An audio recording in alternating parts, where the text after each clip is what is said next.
decided to accept the nomination form for the Western Vice Chief after careful thought and consideration. I believe any position on the councils where you represent others is a very important role, as I have sat on a number over the years. But to sit on the band council is one that is even more important in my eyes. So I want to start by providing you all with a little bit of background on myself. I'm the granddaughter of Wilson and Neil Sands, who are just two of the people involved with the Aboriginal movement here on Dawson. My grandfather formed and was first chief for Benoit's Cove Indian Band Council, and my grandmother helped form the Native Women's Association in the Cove. Some of you may already be familiar with my family, as they have many ties through family and friends in the area. So as you can imagine, and maybe even relate to yourselves, being in a family who did not hide their culture and beliefs at that time, we often faced challenges of various degrees. I'd like to now read to you a personal piece that I had wrote for a presentation that I did. I actually had to do it and present it to fellow nurse educators about cultural sensitivity in the classroom.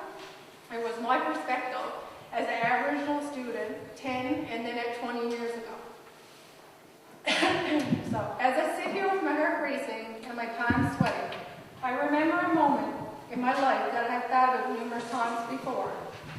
I was 10 years old, and I can still remember smiling proudly as I waited for what I thought was such a big announcement, one that I was so proud to make, and for the teacher to make to everyone. And we will have a special guest joining us next week for our Heritage Unit on the Mi'kmaq and Newfoundland, my 5th grade teacher said. I continued to smile as she finished telling all my classmates that my grandfather and the Mi'kmaq chief of the band would be visiting the school. It was not long after my smile disappeared and I realized that at 10 years old, racism was still strong. Comments like, "Aren't you so special? Don't you get no taxes? And will you do the rain dance for us next week?" were made. Names like Pocahontas and Squaw were then bestowed. Sure, I had heard them before, but not in such an uncontrollable setting, one where I couldn't escape, full of my peers who I was forced to be with almost every day. It was not long after that I stopped a lot of my Mi'kmaq teachings and withdrew from the culture. Here it is, 10 years later. I'm sitting in a classroom once again, older and somewhat wiser, but still cautious. Heart racing, palms sweating. The topic is Aboriginal health, and one of my classmates has just stated, "It's hard to feel bad for people who rip apart their homes built for them," and she states this part more venomously. "They even beat up the toilets." Sorry, Erica, as she turns to acknowledge me. She's talking about the Inuit Labrador on Mi'kmaq.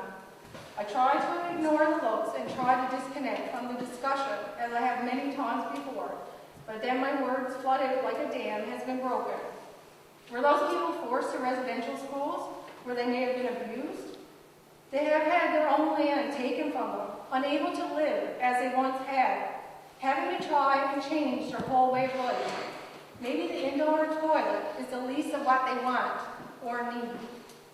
Well, she begins, those things were years ago, and they gotta move on if they want anything this day and age. You can't help people who don't want to help themselves. I'm shaking now, not from the worry of comments of people looking for my Aboriginal opinion or my Native experience, but from the sadness that this was a teaching moment identified and pointed at the continued lack of historical education, dare I say, stereotyping. However, the conversation moves on as the professor explains that our own beliefs and values should be identified, but should not hinder our ability to provide nursing care. I think to myself, she did not even address the real issue. I sat there and wonder how many more people, my peers in this nursing class, are thinking the same way. Unnerved, I can't focus, my heart racing, my palms sweating. Writing this piece reminded me that my family's past choices and experiences affected me as an individual. I believe in honoring the 7 generations before and the 7 generations to come. If successful, I will consider this with each and every decision that I would make on the council. I will strive for more youth and elder involvement and opportunities. I want children, including my own, to not have the many challenges that we had and for them to have a strong support system along the way. I also believe that increased cultural knowledge and experiences for members, especially children, are needed. I know that the Basing George Cultural Revival Committee is doing great work. My daughter actually danced for the first time this summer at the powwow here. It was not only great experience for her, but I also allowed myself to have a lot of teaching moments and opportunities for her and my son. I also believe that educating non-Aboriginal people is just as important. As conveyed in my writing earlier, appropriate and approved curriculum within schools is so important, and a dream of a Mi'kmaq school is something to pursue. Knowledge is power, so continued and increased education and job opportunities for members is needed. None of this will be possible without the strong health of our nation and of Mother Earth. So I will support the need for strong lobbying and action for environmental preservation. Through stronger holistic health practices, I believe our people will be stronger for the battles ahead. Being a registered nurse, I know firsthand our approach to culture within the region is lacking. I recently began to work as a nurse educator, and it's on my agenda to foster increased cultural knowledge through partnerships with communities. I know health issues and services is a priority for Qalipu now with the development of the Health Services Department. With my background and personal experiences, I know that educating the ones teaching the various health care providers is a must. So in closing, I want to thank all the candidates for having the desire to run and all the band members for their continued support of the Qalipu Band for now and in the future. Humbly ask for your support as Western Voice Chief on election day. Brothers and sisters and fellow candidates, thank you for coming and inviting me here tonight. My name is Hayward Young. Come from a long line of Picasses. Here in Flat Bay, this band can vote where the name came from. I was born and raised in Steamboat Crossing, and I'm very proud of it. And I can remember a story when I was at university. Someone asked you where you were from. I'd be standing with two people from the same community. They'd say Stephenville. I'd say Steamboat Crossing. And I was proud of it. And it was no different in this community. My first recollection of coming to Flat Bay was at a young age with my family to pick blueberries. A long time ago. And at that time, it was an adventure to come to Flat Bay. I'm telling you my age here now. It's a while back. And picked berries at Bank Head. And like I said, it was an adventure.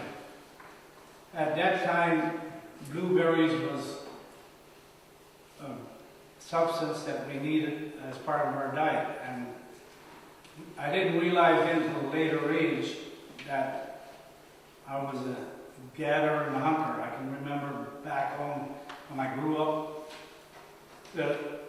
in one of the rooms that wasn't quite finished, there'd be moose quarters and geese hanging from the rafters. But I never realized at that time that I was Aboriginal or anything else. It wasn't until I came to work in this community.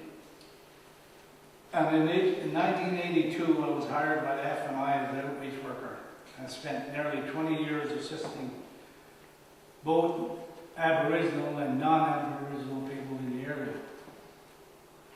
And like most communities, this community is filled with a lot of good people.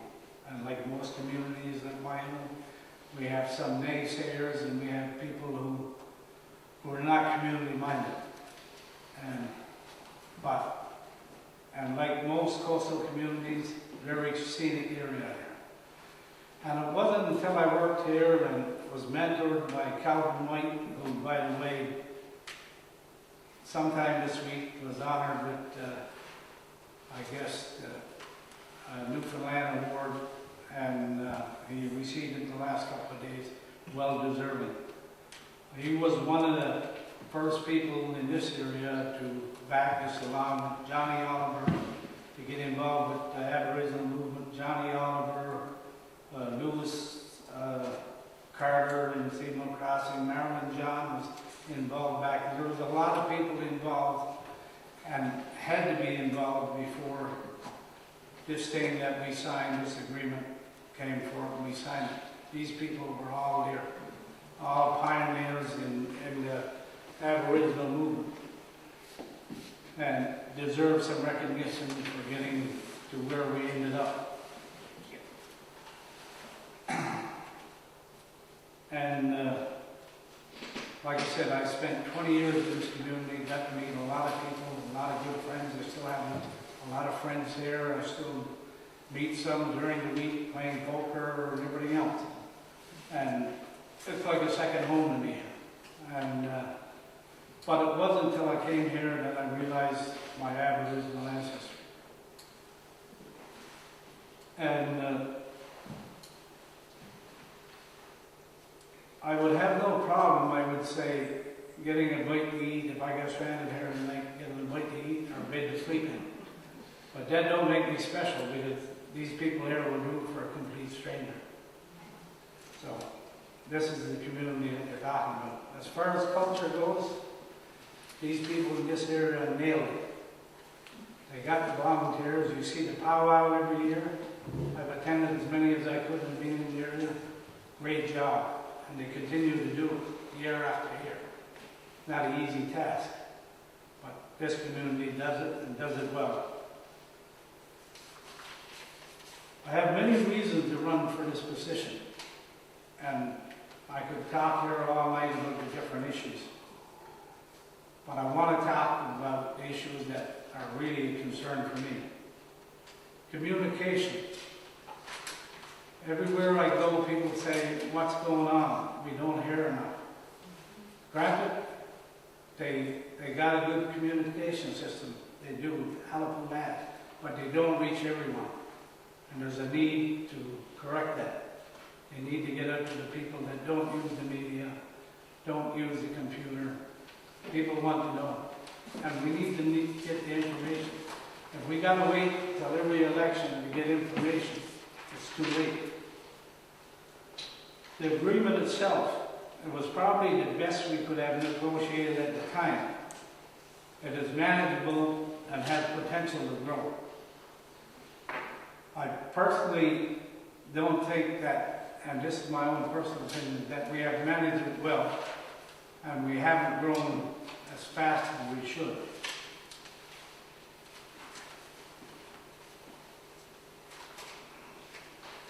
The registration and enrollment process. I have said publicly, and I've been in the news stating that I thought it was flawed from day one. Like in the early stages of it, there was no record of when your application got there, when it never. There was people that applied year after some people did, and got their card before those people did. So there was something wrong with the process right from the start.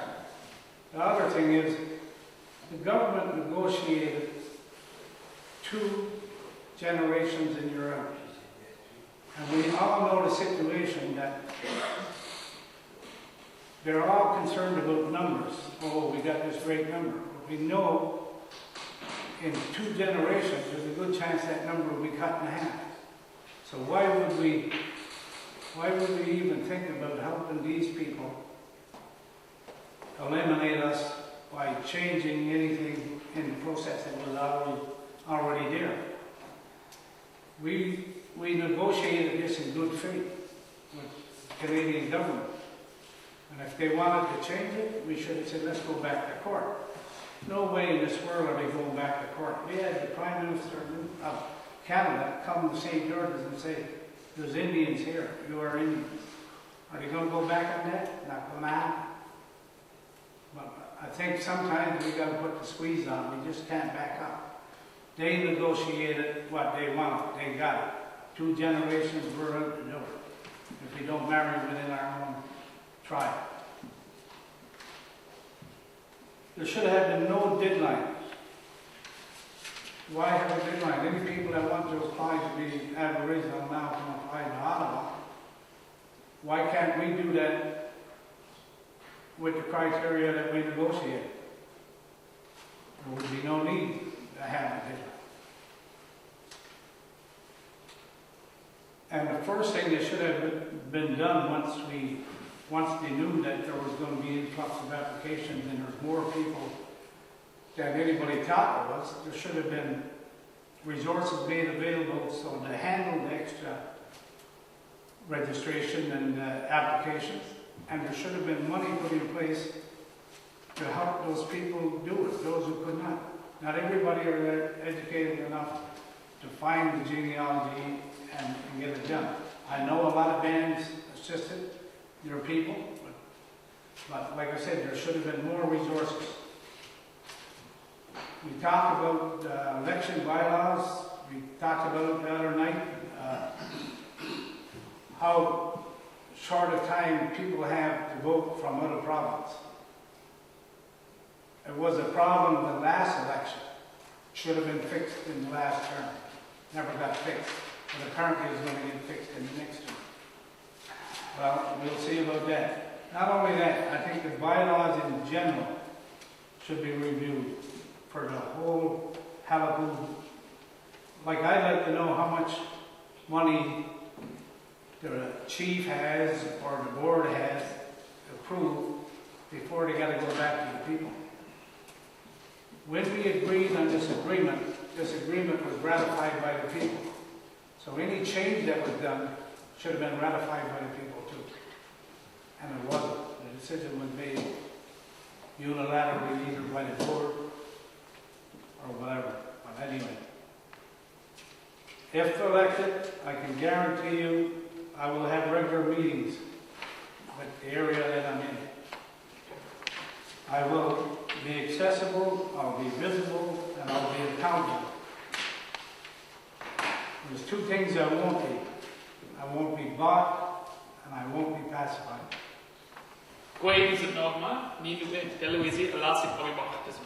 Hello, all my relations. I'm One Ring Whitewolf. And I want to thank Chief Liz Lasega for organizing this for all of us today. For us to have ourselves heard, and for you to have yourselves heard, and to have an opportunity to question us, speak to us, and to hear what we have to say. So, thank you very much. Can I get a round of applause? Thank you.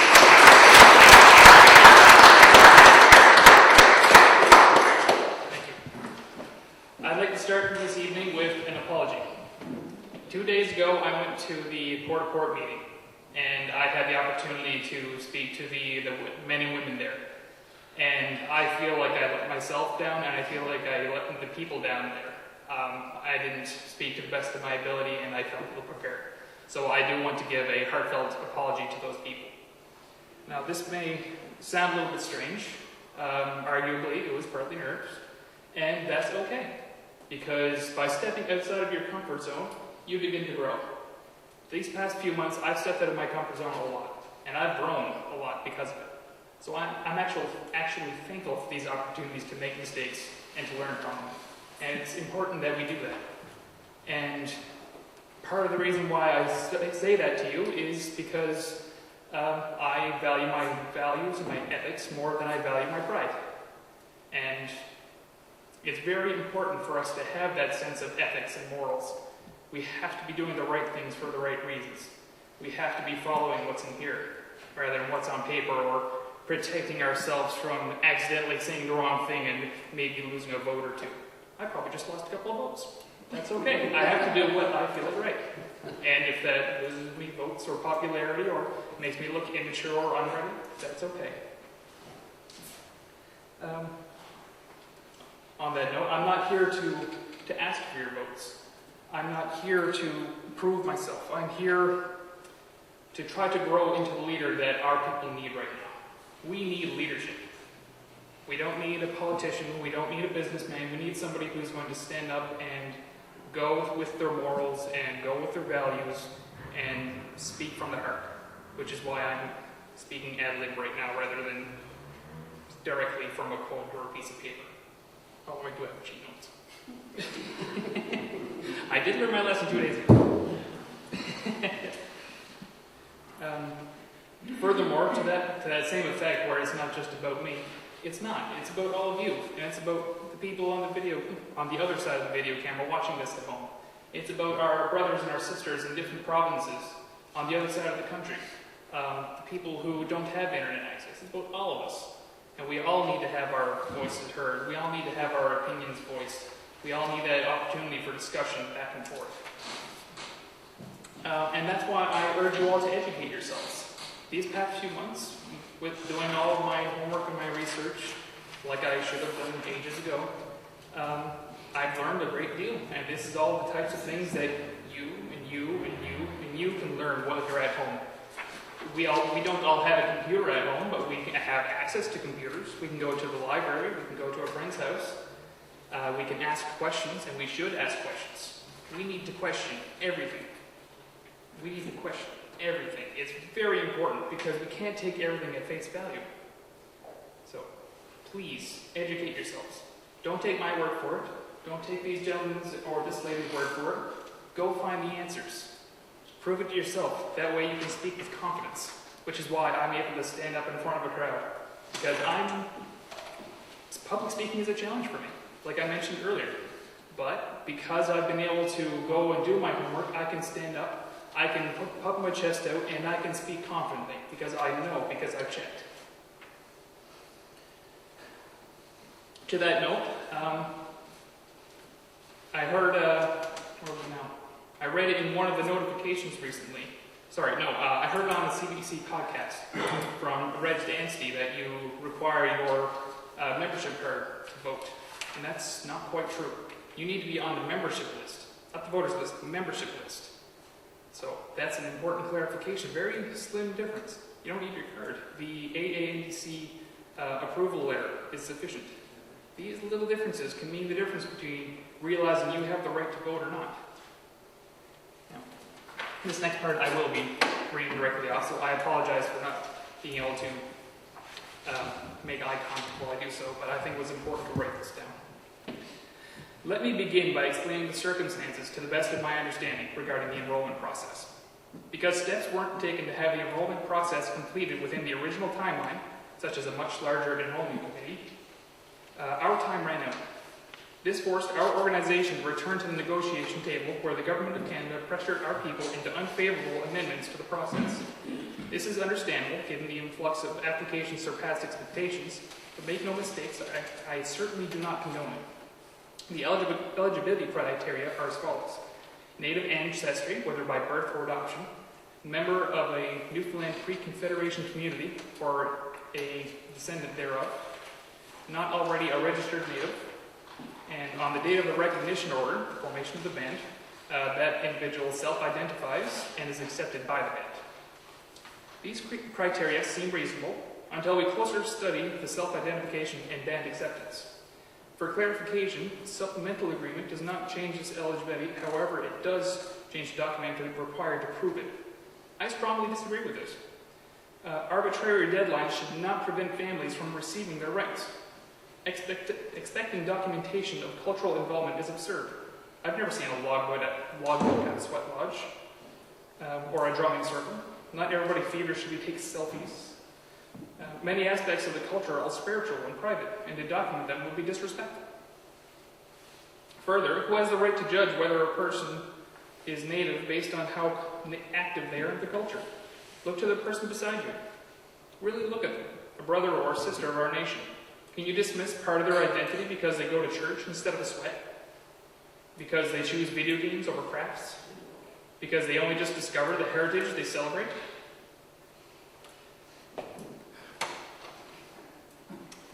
The enrollment process is going to be difficult to change. Words are practically set in stone, so to speak. We don't just go, okay, it's done. There's a process. It's going to be difficult, but it's an undertaking that we absolutely should be taking to some responsibility for ourselves, for our brothers and sisters, for all of our nation. And to that effect, we also have leverage on our side. We've all been paying attention to the media to some degree or other. We've all heard about the murder and missing Aboriginal women. We've all heard about the residential school survivors and the Truth and Reconciliation Commission speaking out. It's all over the media. Mrs. Universe is another prime example. First Nations are in the media right now, and there is an election in the span of just a few weeks. Why are we not making a media wildfire of this situation right now to pressure politicians so that they're running to our doorstep with offers? This is something we should be doing, and we should be fighting for our rights, and we should be approaching the government and making them see eye to eye with us, rather than trying to sweep us under the rug. We don't need a politician or a businessman. We need a leader. Someone who will stand by their values and become the voice that our people need. Thank you.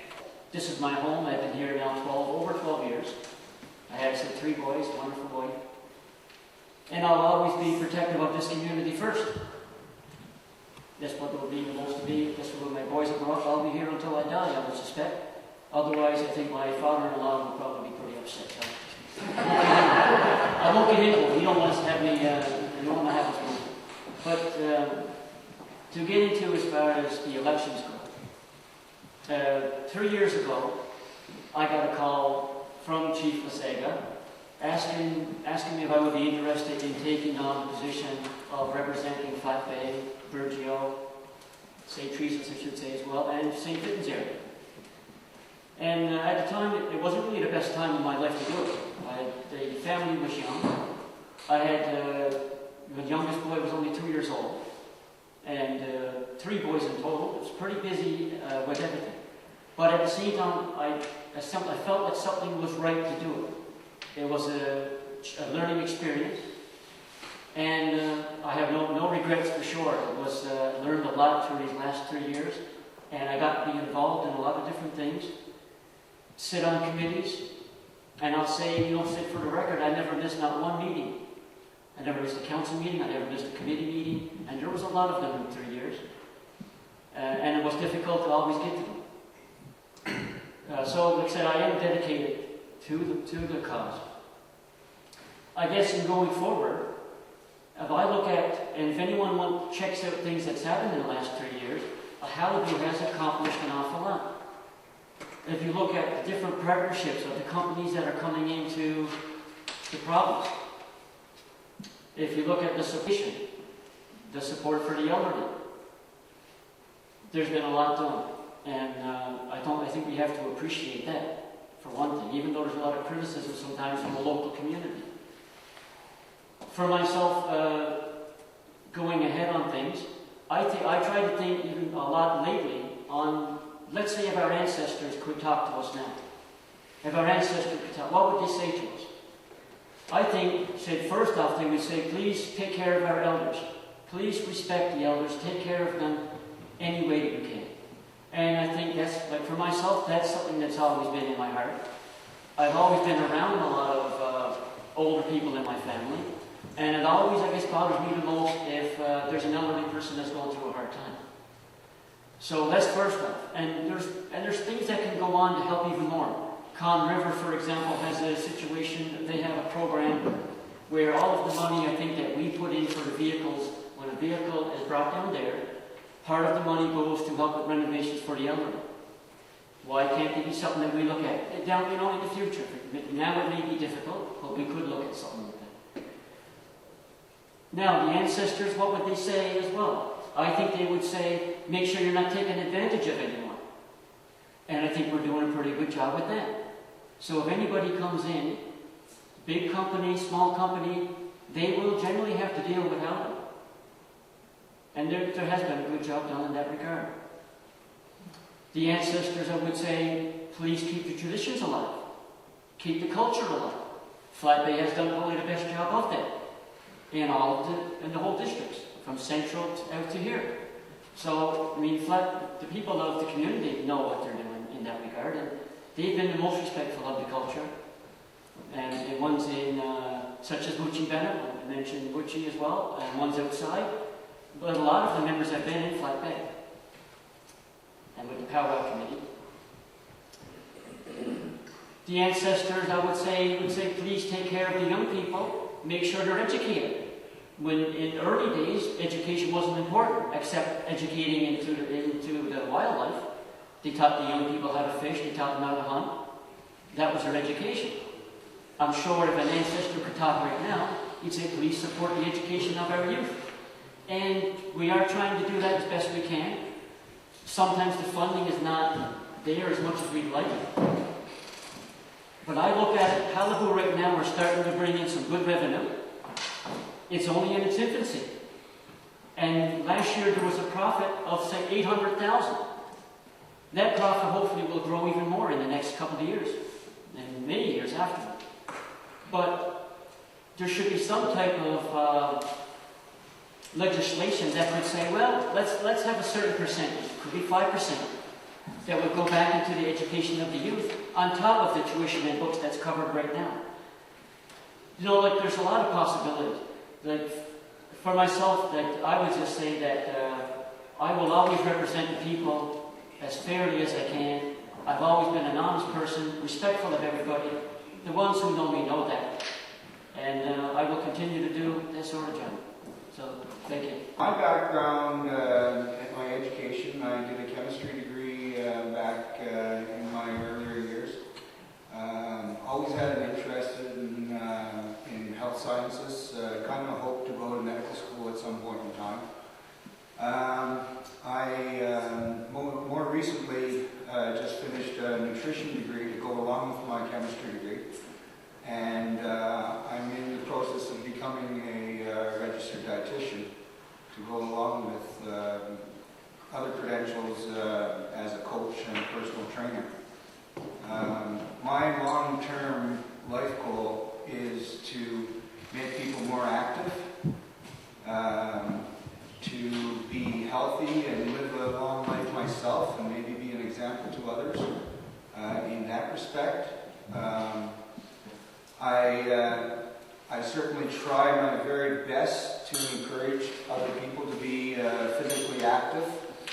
And when it comes right down to it, our country, our province, and our band is spending an awful lot of money on healthcare. And the solution to it is not throwing more money and pharmaceuticals at it. There's a very simple solution of becoming more physically active and trying to moderate our diets a little bit better. So very, very important to me is the health of the individuals in the community. I got to go backwards a little bit and say, first of all, that it's an awkward thing to sit next to and compete with a very, very respected person in my mind. Ben has always been a good friend of mine. And so it's, I made a point of bringing it to social media that I didn't think that it was in anybody's best interest to be slinging mud and to be doing these negative campaigning things that we see our federal and provincial politicians engaging in all the time. And that it would be to each person's best interest if they were to focus on what they bring to the table and to just let the membership make their decision. It was well received. I was glad to see that. I think there was a little bit of swinging going on, and it seems to have stopped. That's good. I'm really happy with that. Further to my background, in terms of my involvement with the Native movement, ever since I was 4 years old, and I asked my mother how come everybody's making fun of how black I am, I've known that I was old Indian. And I've carried that very strongly through my whole life. I understand that some people don't like the term Jackatar, especially with the older generation. I understand that it was the word of prejudice and of discrimination in the past. I personally owned that word ever since I was a very young boy.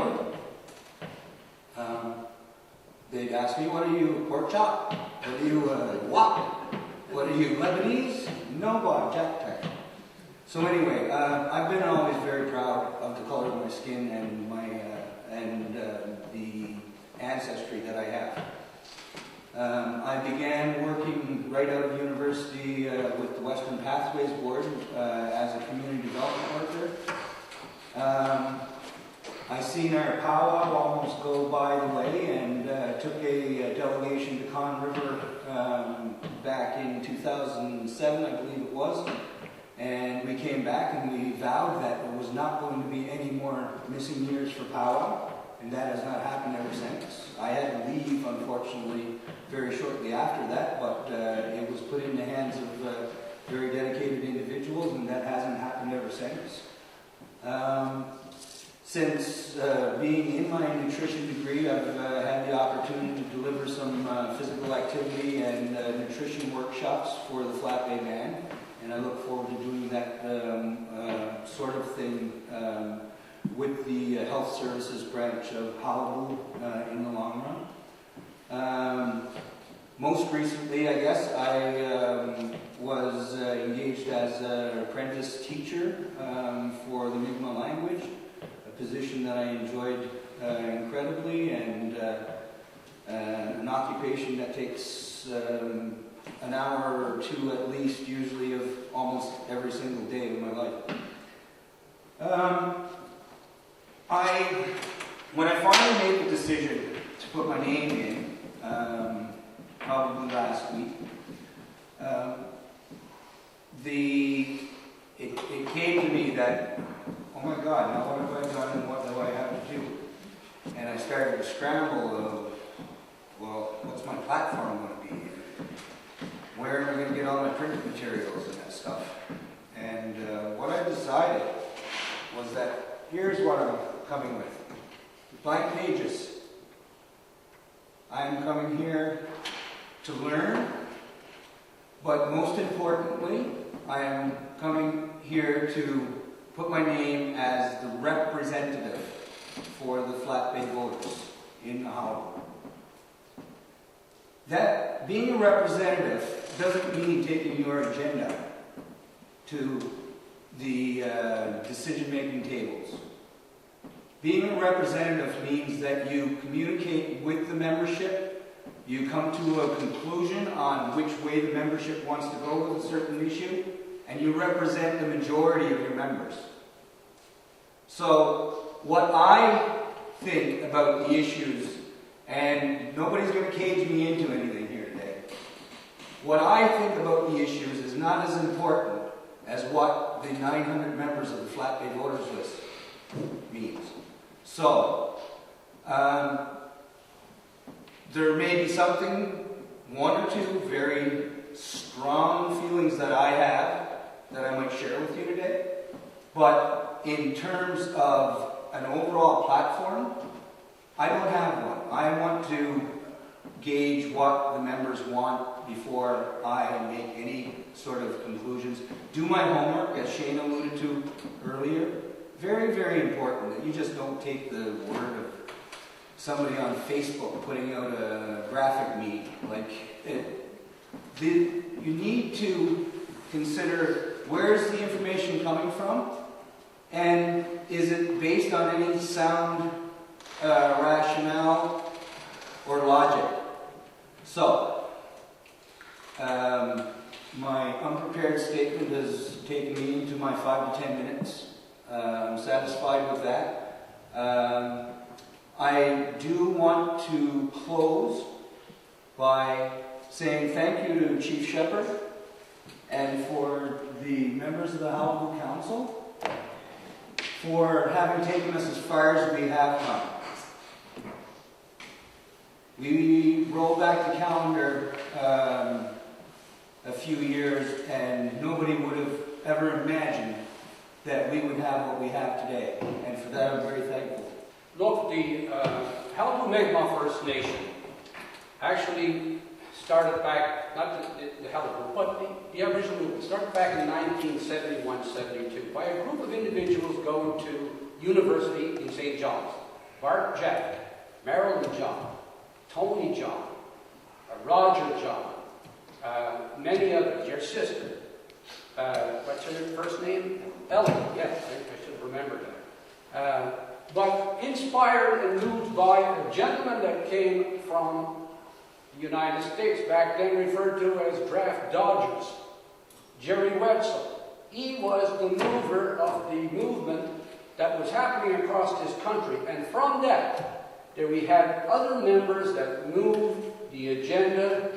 Many of those people were involved. Wilson Sands, Calvin White, Marilyn John, Johnny Oliver, many of those people. And I give credit to all those people for moving the organization where it moved today. But I'm speaking now as the person who's actually looking to move another term into the Qalipu Mi'kmaq First Nation as chief, because it was the fact that after many years of sitting there as the president of the Federation of Newfoundland Indians, I got a break to go to Ottawa for one last term that I asked the board of directors, let's not go to court, because we were on the eve of going to court. I said, let me go up to Ottawa one more time. And it just so happened when I got up there, I got a meeting with Minister Nutt, and lo and behold, we sat down and had a good conversation where some of these other bureaucrats were trying to get in on the conversation. He told me, he said, be quiet, sit back. This meeting is between myself, he said, and Brendan Shepherd. I want to hear their story. And when I left that minister's office that day, he said, Brendan, he said, we'll take another look into the matter.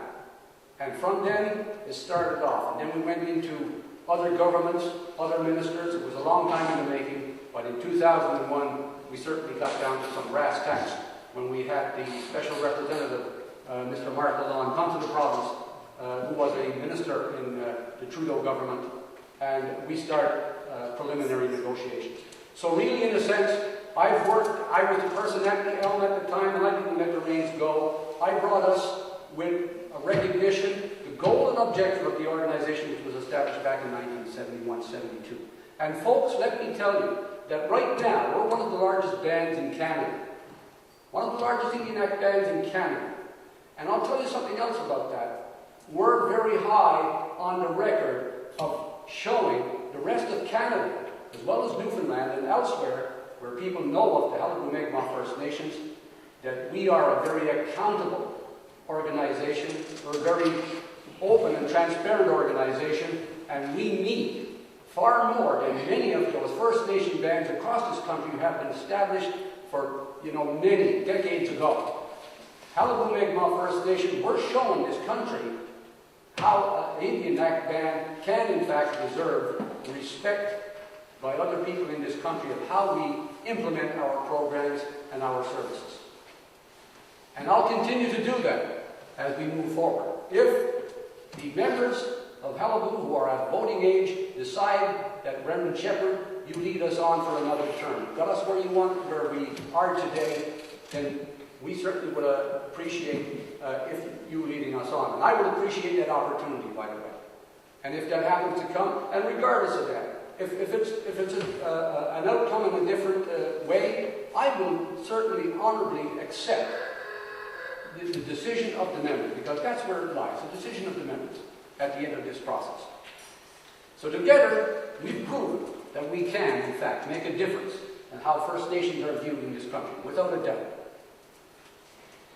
Look, the enrollment process has flaws. We all know that. I myself know it. I'm sure some of my brothers and sisters will even know it even more. They are still waiting for their card. But due to the fact that they didn't take the advice as well at the time, get your application in. Many have done, and I'm sure that many of you people know about it. I'm not going to bother with that. We've been hearing about that since 1971-72. Nothing in that for me anyway. But after the first round was done, and people had an opportunity to apply for their cards after the first phase, 2 phases to this particular agreement. People had their cards, and then we had some people go over to Con River, to the reserve, buy vehicle, tax-free. Well, lo and behold, they couldn't keep the doors open in the offices long enough in the day. Applications were coming with armfuls. People were going out with armful of blank applications, getting them filled out, and having sent back in. And I got no problem with that.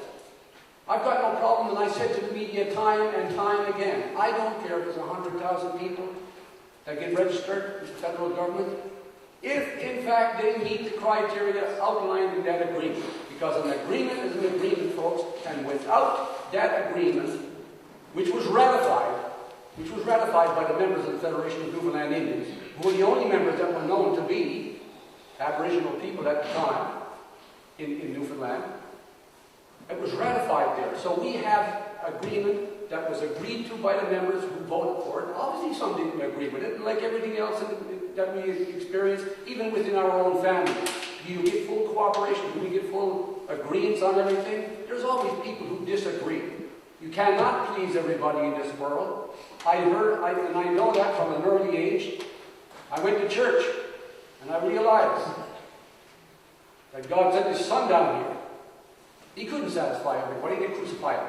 How is Brendan Shepherd going to do that? So that's off of my list. I don't even try to go there. I'm going to do what I can do for the best that I can do with it. It's as simple as that. But anyway, you know, with regards to the enrollment process, I am determined when I sit with the government, and I do that quite often, which takes up a great deal of my time, folks, believe it or not, to make sure that they understand that a fair and equitable process has to be delivered. We've had a recent judgment of 2 court cases recently. One for an application not being signed, the other one for a long-form birth certificate not being included in the application. I immediately contacted the federal government representative and I said, pass the word on to your team. I'm not going to my counsel, I'm not going to anybody else, or even my legal people. I'm supporting what the judge has made a decision on. And that's not going to be turned around. If it means the end of the second phase, well then it would mean the end of the second phase. The government of Canada has not made a decision on that, and I have a meeting coming up with them next week, matter of fact. So I will find out their position as to where we're going to go with it at that point in time. But nevertheless, that particular decision of mine will in fact give an additional 6,000 people who were rejected for having ineligible applications put forward. It'll give those people, 6,000 people, additional people, and probably others that may be in the system with similar type, if not exact same type, but probably a similar type situation that they forgot on their application, to be given an opportunity to have their application eligible for review, not approved, eligible for review, because those 6,000 people doesn't get a review. So this particular decision will give those people, and my support behind that, will give those 6,000 people that opportunity to do that. I'll continue to speak in favor of that court decision. But look, the enrollment process is only one of our challenges, folks. That's one of our challenges. We're making great advancement with that. We got over 23,000 people now carrying status cards. And I'm sure there'll be more once the second phase of the process is completed. But we have to allow for time for that, because it's a complete review done of everybody.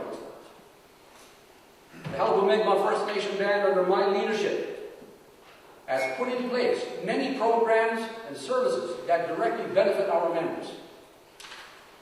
The band has employed more than 50 people throughout Newfoundland, St. George's, Corner Brook, Grand Falls, Glenwood office, to service our members.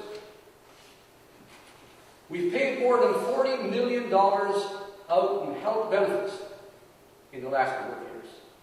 We spent more than $24 million in education.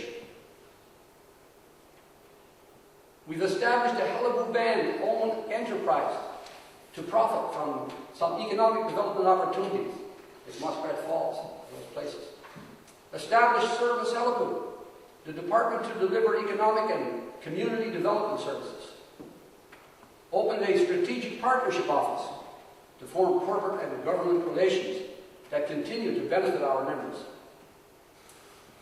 We've established a Qalipu Cultural Foundation with opportunities at Muskrat Falls, those places. Established Service Qalipu, the department to deliver economic and community development services. Opened a strategic partnership office to form corporate and government relations that continue to benefit our members. We've established a Qalipu Cultural Foundation to address the major issue of protecting and enhancing our Mi'kmaq culture and heritage. And much more, ladies and gentlemen. And there is much more to do. In a band survey the past summer, actually more than 1,100 members did the survey. And you know, these people gave direction to the Qalipu Mi'kmaq First Nation Band. 3 priorities they listed for us. And I take the voice of the people, similar to what Dean has mentioned. And I respect Dean's points that he made with regards to this campaign that we're on. And I'll stop at this here just for a minute to echo what this young man has said. And I certainly respect these young gentlemen and this young lady, everybody at the table. But for the points that they made, we are Aboriginal people. We're not those politicians that's out there knocking on the doors of the federal and provincial government that go and then we see them in the House of Commons, we see them in the House of Assembly, tearing each other apart, throwing mud into each other's faces, acting like idiots. I don't intend to go there, even though I experienced some of that in Port the other night. You know it's wrong. We're Aboriginal people. We're supposed to be respecting ourselves. People talk about their culture. They talk about the respect for each other. And yet when something like, getting a position on Qalipu comes about, they're ready to tear you apart. And I see it happening. It's unreal.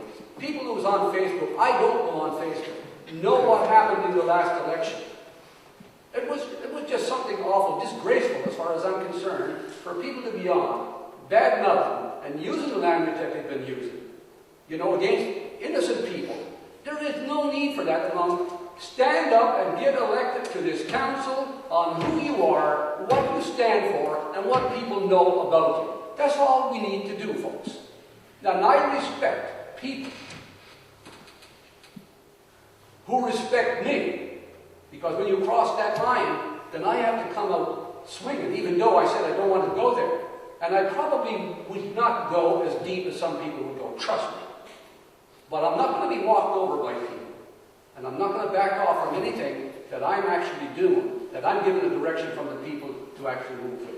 So that has to remain in the minds of people. And I would hope that the other candidates in the other areas, as we go forward, take that same position. Because to me, it is the honorable thing to do as Mi'kmaq people. I'm not going to belabor this too much. I'll get back to the priorities that the people have given me direction and my council to do. And when I say I, in a lot of cases, as I go through this particular presentation I'm giving this evening, everyone knows that a leader is not responsible for everything that happens good within his organization or under his leadership. You have to have good people working with you. That's a given. And anybody who say that, it's not you, it's your people, it's the people that you've got working for you, absolutely right. Liz runs the band council here in Flat Bay and doing a good job with that. And we see all the things that have been happening. Does she do it by herself? Obviously not. She's got people working with her. Do the Prime Minister do everything that is happening in his country? Well, we all know we don't do a whole lot. But his people does a whole lot. And the same thing with every other position that we go to, even if we go from provincial down to municipal politics, is the people that's working, the administrative people. And I, as a leader, don't take the administrative role. I leave that to my people, right from the CEO to the directors of programs, to the managers, and onward down to the staff.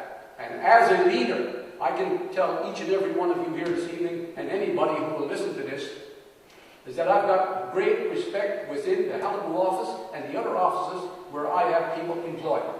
Because I let those people have a reasonable and good working relationship environment where they work. And you know what? Each and almost every one of them from time to time has told me, I feel good when I get up in the morning and come to work. And I can tell you that when we look at many of the opportunities that people are working in different employment fields, not too many people feel that happy about going to work. I worked before at the Flincoat when I used to be in their driving truck or loading buckets of gypsum to go to Turf White. And quite frankly, I hated it. If it wasn't so much for my pride, I would have probably went on welfare. But today that we have people working, and I'll continue as a leader, if I'm elected, to make sure that those people enjoy going to work and working on behalf of the people that we represent.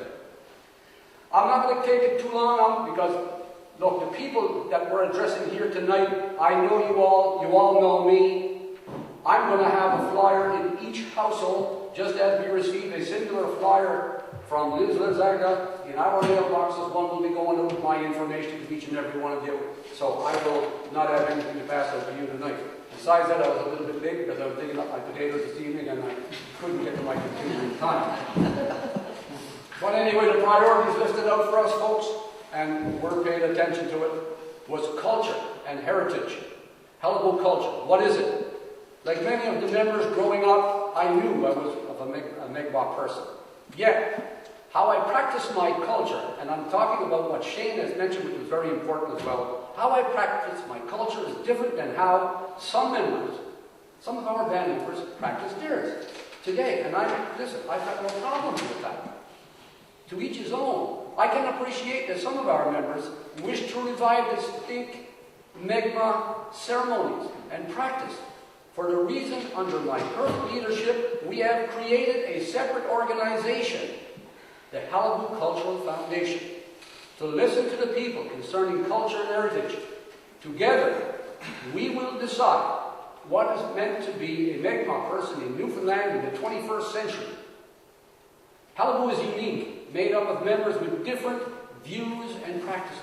Our 21st century Mi'kmaq culture should reflect the uniqueness and the differences. We must be to what the rest of us feel about our heritage and culture. We are planning to create an office in the Bay St. George area with full-time staff to lead this particular priority. Priority number 2 is economic development. The band does not receive funding to support all initiatives that we deliver. Therefore, it is necessary for the band to create own source revenue through continued economic development, investments in the future, in order for us to grow. A couple of examples that the government do not provide funding for.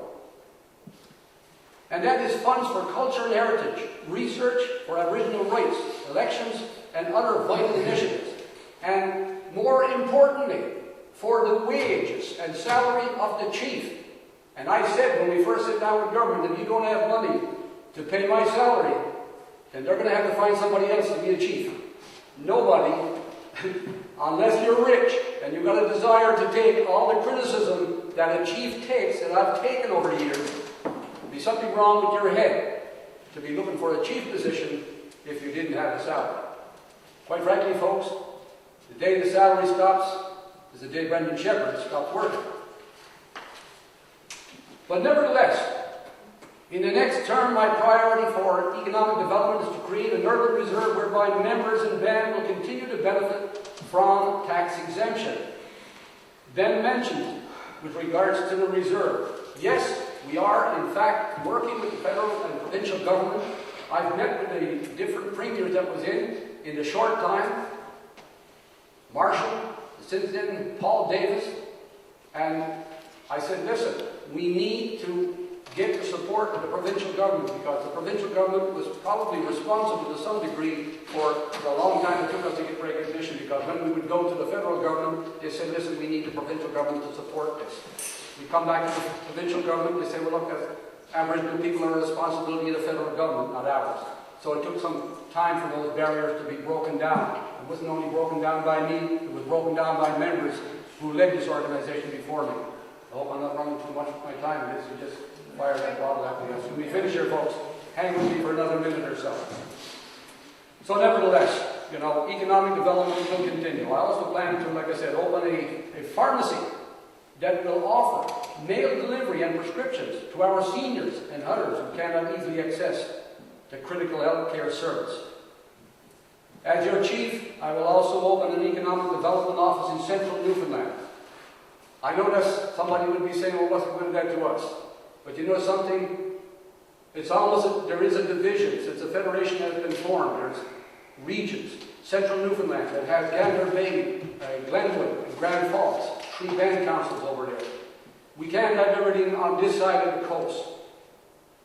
We hold a certain degree of respect and a service to those people over there to make sure that they're not left out. So, if I'm elected, obviously, an economic development office will go over in that area.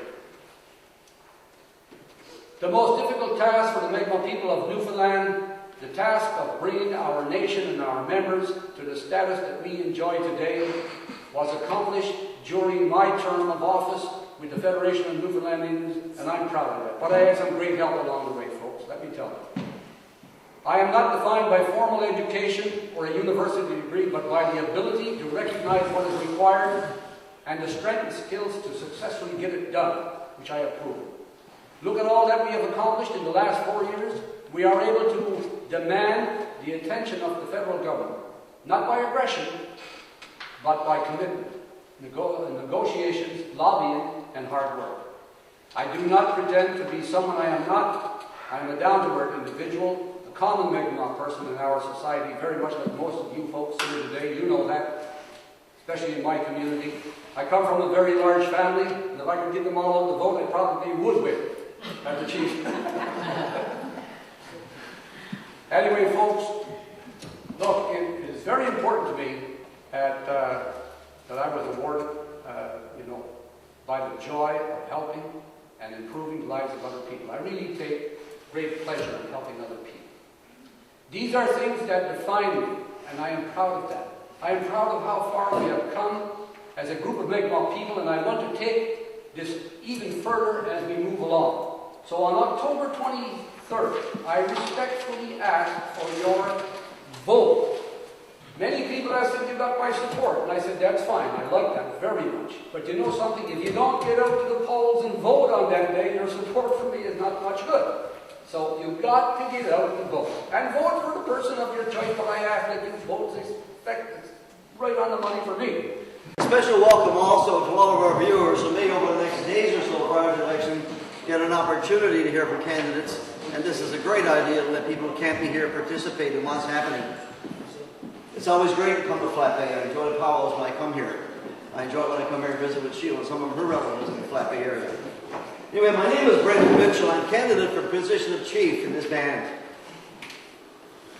I view putting people first as a very great thing to be doing. I do so with respect, energy, integrity, and commitment.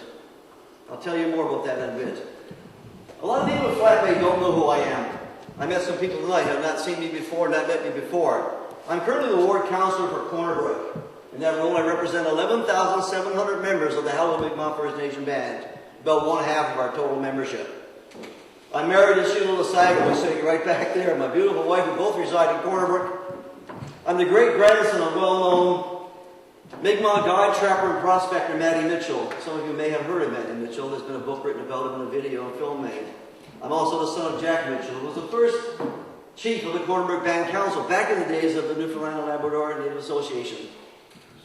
He spent a lot of time in Flat Bay in the old days.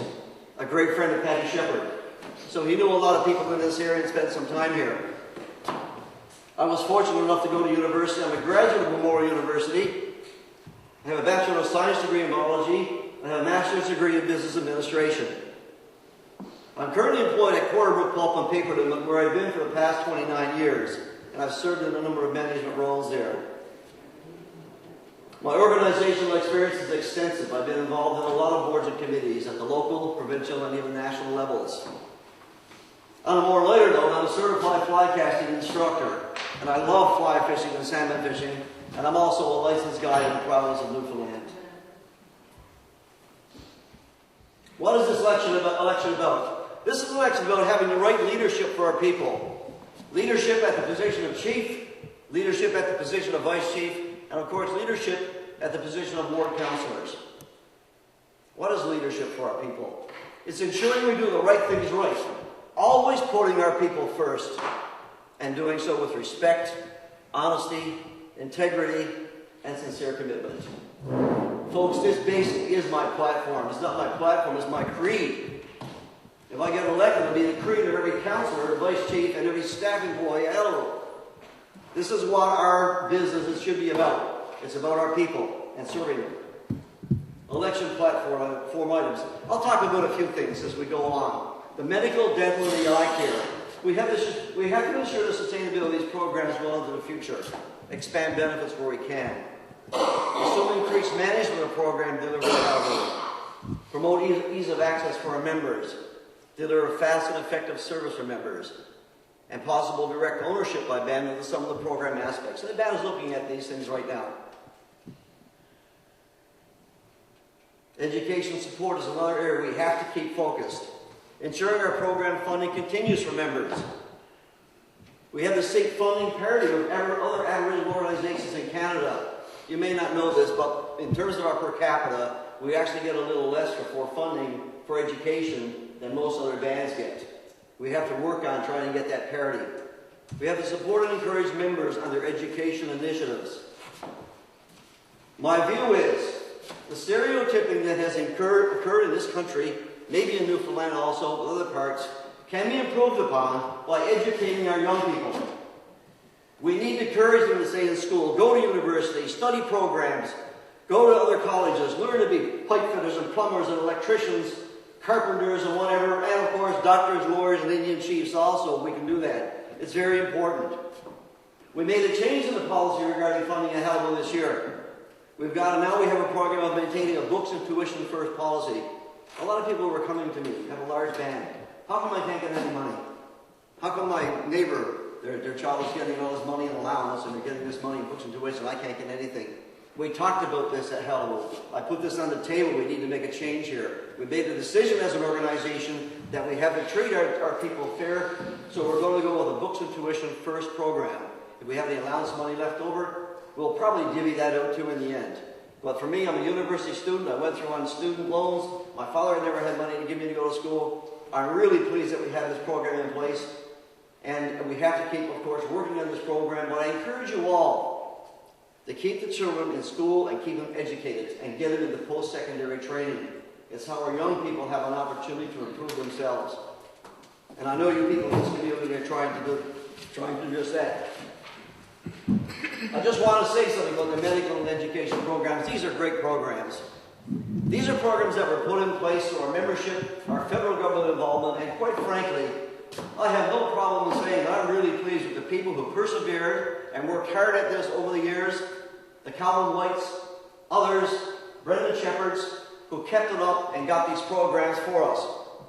And these programs now will stick with us while we have our status cards as federally recognized Indians. And they've been very, very great programs for us.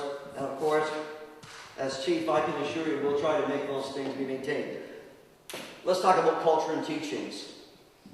Brendan Shepard said earlier, we had a survey done. 1,100 people got involved. One of the key focus or priorities for our people is that we do more in the area of culture and teachings. I'm very committed to expanding culture and teaching programs, making programs readily accessible to members and communities, provide increased financial assistance to be allocated to a community's assist with cultural events. You're all proud of the power that happens here in Flat Bay. I'm proud of it too. When I first got involved with Qalipu as a kid, why don't we have our own powwow? Why are we worried about Flat Bay? And I said to these people, the Flat Bay powwow was an incredible event, developing over time, and we all should be involved in that. We don't need to be in competition with Flat Bay making another powwow. You know what they're saying to me today is, when is the Flat Bay powwow? When are we all going? It's now our powwow. People in Cornerbrook tell me this is our powwow. They tell me weeks and months in advance, and this lady right here is one with her husband. We can't wait to get out here and participate. To feel a sense of community, to feel a sense of friendship, to feel a sense of culture. To me, this is one of the most significant events in Atlantic Canada today. In my view, bigger than Conne River, and bigger than some of the powwows that are being conducted in Nova Scotia and New Brunswick. And we're proud to be part of it. Qalipu, however, needs to be a bigger part of it. And as Chief of the Qalipu First Nation Band, if I'm elected, I can tell you, I want to be sitting with the council meeting here when we have your first organization meeting, say, what are we doing next year? I want to sit here and say, how can Qalipu help you? And you, and you, and you in this committee to do this thing in a bigger way. And I'm talking about providing money if I can do it. And I will do it. I won't let anybody tell me it's not in the budget. We got no cash. We need to build a stronger sense of Big Mouth community and brotherhood by supporting events that bring communities, families, and individuals together. And folks, that's exactly what this event here does. And a lot of other events that happen through communities within this province and then part of the Qalipu family. We have to be providing support to organizations such as NAM, the Newfoundland Aboriginal Women's Network, the Cornerbrook Aboriginal Women's Association, and a lot of others that I won't name here. We have to be seen and have to actively support these groups. They're doing a great job. I'm hearing that NAM is involved in a lot of things. Diabetes clinics, cultural meetings, candlelight meetings and stuff to support things like the women, the Aboriginal women in Canada that are being murdered and are going missing all the time. And by the way, there's one of those tomorrow night in St. George's. If you have some time, please go there. And it'll be a great event in support of what's happening to Aboriginal women across the country. We need to bring awareness to those types of things and say no more. Thank you. So there's lots of things we could be doing, for sure. And I hear about a lot of organizations. You know, it's the women's organization, believe it or not, though, in this Qalipu organization that seems to be doing the most for it in terms of culture and stuff. Isn't that true? You know, they're out there, they're active, they participate, they're drumming and all the other things that happen. And you know, I support these people. I support the Cornerbrook Aboriginal Women's Association, the Ben Wass Cole Group. We want to support now in a bigger way.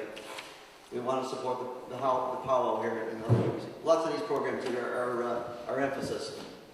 We also have the place to increase emphasis on Aboriginal youth programs. I was so pleased to hear that the Flat Bay Band is taking the lead and having a youth offenders program being handled right in this community. Not by throwing them in jail, but by dealing with them and helping them along in their path in a traditional way. So my compliments to your band for getting involved in this. It's a great thing to be doing. Keep it up, please. Let's talk a moment about unity among Aboriginal organizations. I will endeavour to foster greater unity among Aboriginal organizations in Newfoundland and Labrador where possible. We've got a lot of people out there trying to do different things, hopefully at the end of the day working toward the same thing, but we need to get together a little more. There's a need to improve the relationship between Qalipu and some of our member organizations. Qalipu must address the decision, eventually, to continue affiliation with the Congress of Aboriginal Peoples or join the Assembly of First Nations. This is something that we have to talk about maybe in 2016 with our membership. It's where do we want to be affiliated? I know for years we've been involved with the Congress of Aboriginal People. Before that, the Native Council of Canada. This band consists of both status and non-status bands and organizations. So this decision we have to be looking at. I did hear that we've been invited to participate and join the Assembly of First Nations. So we're going to have some discussion on that, I think, in 2016. Let's talk about economic development. I think Qalipu will move forward more aggressively in terms of economic development. Increase emphasis on direct ownership of enterprises. Investment in businesses that directly employ members and provide profit generation that accrues directly to band and members. Undertake ventures that meet member consumer needs while providing cash discounts to members. There's a lot of opportunities out there. I mentioned earlier I was employed at Corner of Pulp and Paper, and I was involved in a program where I had reduced hotel rates for people that travel to St. John's, for example. I had reduced airfares. There were other things I was working on. Reduction in the cost of furnace oil. We have to do a lot more, and using our power. This is a very large organization, and we have clout. So we have to use the buying power of our membership to do more and more in terms of savings that we can provide directly to our members. We've talked about it a bit at Qalipu. Now we have to get working and doing more. We have to contribute to the increased self-sufficiency of our band. Better support economic development and opportunity at the community level. We seem to be doing a lot within Qalipu trying to get things going. We've got to get involved in the communities. Give us some direction, some guidance, help along the way. Get participative with communities in a bigger way. Concern for environment in our communities. This is a big issue these days. I hear so much about fracking and the concerns that people have in Port-au-Port. People are concerned in Bay St. George. And by the way, people are concerned in Bay of Islands. I've been talking with community leaders in the Bay of Islands. They're concerned about the impacts there too. Brendan Mitchell will only support those projects that demonstrate a strong environmental consciousness. I will not support projects that show environmental disregard. 5 weekends ago, I was in Shoal Point. There was a ceremony organized by Victor Muse and Moochie Dennett. I was proud to be there among Aboriginal people, standing behind these people and with them on these issues. I had a chance to walk across the bar to go to the Shoal Point beach to see the water on the shore. The tide was up when I was there, but I couldn't actually see where the water was going to be out of the hole. People are concerned about these things. That was an example for me of environmental disregard. I have and will continue to openly support our members and communities, particularly in Port-au-Port and Bay St. George, in their concerns and positions regarding hydraulic fracturing or fracking. I am an anti-fracker, and I'm not afraid to tell anybody about it either. I've done it publicly with CBC, NTV, the Western Star. I stood up in meetings in Corner Brook, at Kona, and other places. I conducted a town hall meeting last year on fracking for members of the Corner Brook Band. I had one person out of about 65 in attendance that supported fracking. And that gentleman said we need jobs, and we need to cut down on migration. I'm not sure where all the jobs are, truthfully, if fracking comes to this area or comes to Port-au-Port. You think the equipment, you think the superintendent will be from here, the general foreman, the riggers, and we're going to buy any equipment and produce it in Newfoundland to give these guys? No. I think the jobs are very limited. I had a gentleman call me just yesterday. He's really concerned about fracking. He says they got the best well in the Port Peninsula, and what's going to happen to it? I had a lady call me and say, what do you think is going to happen to the value of my home when we get our water and our land spoiled by fracking? Folks, these are really concerns. So I'm standing with you people on this, I can tell you. I'm not sitting on any fence on fracking. I haven't yet, and I'm not going to. I'm not going to stand with you. I'm going to stand in front of you. I'll keep doing that now, but if I get to your leader, watch me go. Watch me go. I want to get unleashed. I want the muzzle taken off so I can support people in these communities and support you people in your community. I'm going to be standing with Aboriginal groups in Atlantic Canada and other regions of the country on common environmental concerns that can impact members and their communities in this area. We must demonstrate stewardship in protecting the environment for our people and our communities. You have my support on fracking, I can tell you that. Consultation. If elected chief, I will be establishing an elder advisory group that can provide input at council on matters of culture and other pertinent issues. We need to respect the opinions and views and the wisdom of our elders, and we have to more and more get involved in consulting with them. From a consultation perspective, we have to consult with band members and obtain feedback and direction on major decisions that impact the collective rights of all our members. I'm not sure sometimes if we do enough of that. We have to promote increased consultation within council, allowing councillors more participative involvement in decisions related to their wards particularly, and impacting the band and its membership. So we have to do a little more of these things in consultation. Role of councillors. Councillors must become more active within council on behalf of members and will be encouraged to be representative of your wards. Councillor input and participation will be encouraged and welcomed. Councillors will be expected to have greater visibility within the wards and will provide full support of the chief in this regard. I hear in meetings, and I hear from people say the councillors really don't know what's going on in the wards, they're not involved enough, we don't see them enough, they're lacking visibility. We have to change that. If I get to become chief of Qalipu, I will be demanding it. You can trust me. And I'll be there with the councillors regularly as a full-time person involved on behalf of you people. Council has 4 regular meetings scheduled annually. Not enough. Meetings will be increased to a minimum of 6 per year. In addition to that, so when we have special meetings, we'll have those too.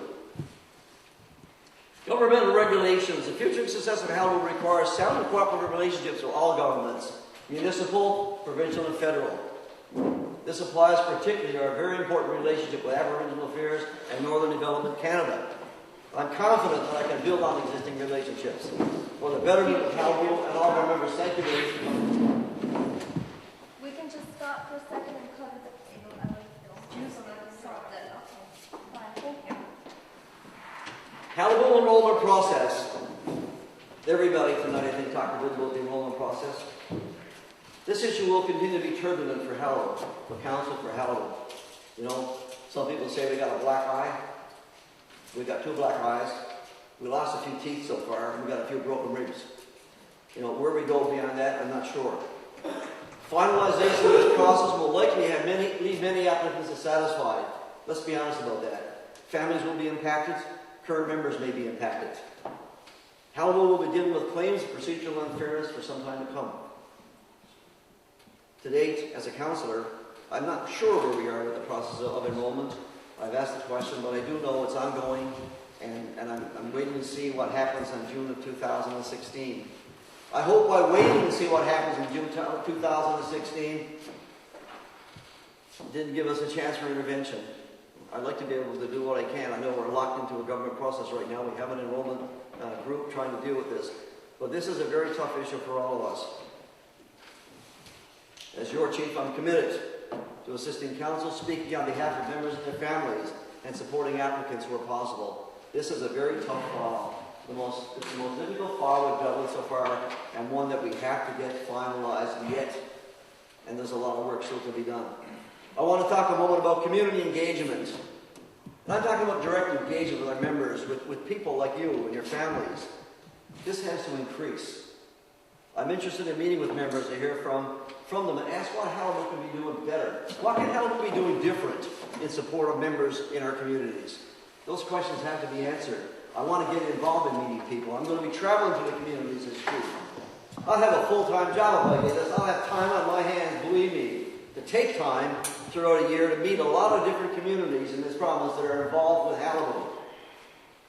Many outlying areas within wards such as Burgeo, Nolan Peninsula, parts of central Newfoundland, and other parts of the west coast too, I'm sure, for example, need some consideration in this regard. We have to reach out to the communities. I'd also like to hear as Chief what we're doing right. It's not just about what you're doing wrong or what we've been doing better. If people have to say to us, Qalipu's doing a great job, well, I'd like to hear that too. That's positive feedback that we can bring back to everybody involved in this organization. I want to talk about accessibility. If elected Chief, I commit to being accessible to members and others. I plan to be at the Qalipu office on a full-time basis. I will be visiting the wards on a regular basis. And I'll be meeting those wards with the ward people and with the vice chiefs. Brendan Mitchell will be promoting an open door policy at Qalipu. My door will always be open to our people. I told the people in Port the other night, I said, if you come to visit me, I won't give you a drink of rum, but I will offer you a coffee and a cup of tea and a biscuit, and we can sit down and talk together. And I can tell you honestly, the front door at Qalipu will become unlocked. People are telling me we go there and we can't get in, we're locked up like Fort Knox, and we need to do something. I'm going to do it. Councillors and staff will be expected to be accessible also. Those are the commitments I'm making to all of you, hopefully as Chief of Qalipu Mi'kmaq First Nation Band. I stand by the creed I presented to you earlier. Members of the Corps Board have been saying to me now for months, it's time for change. We need to do something different with Qalipu. And I'm saying to you, the time is now. And I respectfully request that you vote for Brendan Mitchell on October 23rd. Give me a chance to work for you people in the communities. I promise you it will be done. You'll see a lot more of me, and I really want to move this band forward. Not on behalf of Brendan Mitchell, but on behalf of you people, our members. Thank you very much.